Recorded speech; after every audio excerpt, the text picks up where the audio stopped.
रहदारीस अडथळा आणल्याप्रकरणी शहादा येथील गांधी चौकातील 2 जणांवर गुन्हा दाखल करण्यात आला.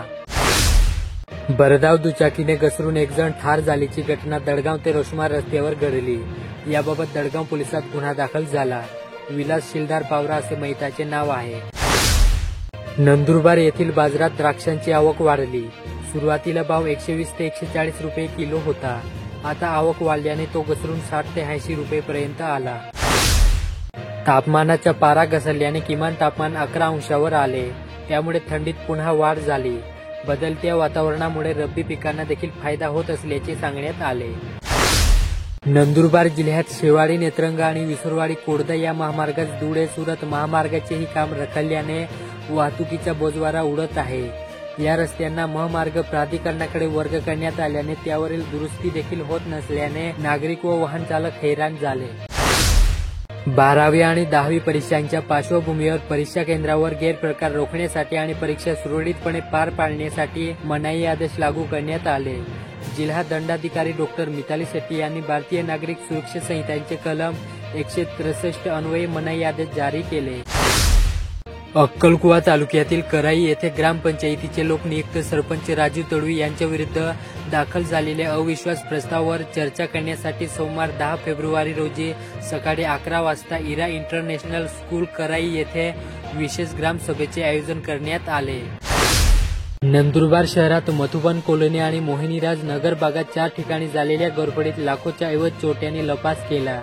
वाढत्या चोरीच्या घटनांमुळे शहरात भीतीचे वातावरण पसरले. उघड्या दुकानातून चोरट्यांनी 17,500 रुपये रोख चोरून नेल्याची घटना शहादा येथे घडली. या प्रकरणी शहादा पोलिसात चोरीचा गुन्हा दाखल करण्यात आला. नंदुरबार जिल्ह्यातील विविध पोलीस ठाण्यांतर्गत शुक्रवारी एकाच दिवशी मुद्देमाल नष्ट करण्याची कारवाई करण्यात आली. आदिवासी विकास मंत्र्यांच्या आदेशानुसार विभागाचे कर्मचाऱ्यांनी शासकीय आश्रमशाळेवर शुक्रवारी मुक्काम केला. नाशिक आदिवासी विकास विभागाचे अपर आयुक्त संदीप गोलाईत यांनी बगदरी आश्रमशाळेवर तर प्रकल्प अधिकारी अनय नावंदर हे बोरद आश्रमशाळेवर मुक्कामी होते. नंदुरबार तालुक्यातील पाटोदा शिवारातील कृष्णा इंटरनॅशनल अकॅडमी येथे कृष्णोत्सव वार्षिक स्नेह संमेलन पार पडले. शहादा तालुक्यातील शेतकऱ्यांसाठी नाफेडच्या वतीने खरीप 2024-25 हंगामातील शासकीय हमीभावाने तूर खरेदीसाठी शेतकरी नोंदणी प्रक्रिया सुरू झाली. प्रति क्विंटल 7,550 रुपये हमीभाव असून नोंदणी येत्या 22 फेब्रुवारीपर्यंत सुरू राहणार. नंदुरबार शहरातील अरिहंत नगरमधील महादेव मंदिरात मूर्ती प्राणप्रतिष्ठा सोहळ्याला प्रारंभ झाला. अक्कलकुवा गारातून अक्कलकुवा मोलगे ओलपाडा मार्गे मोसपाडा गावापर्यंत बस सेवा सुरू करण्याची मागणी नर्मदा काठावरील नागरिकांनी केली.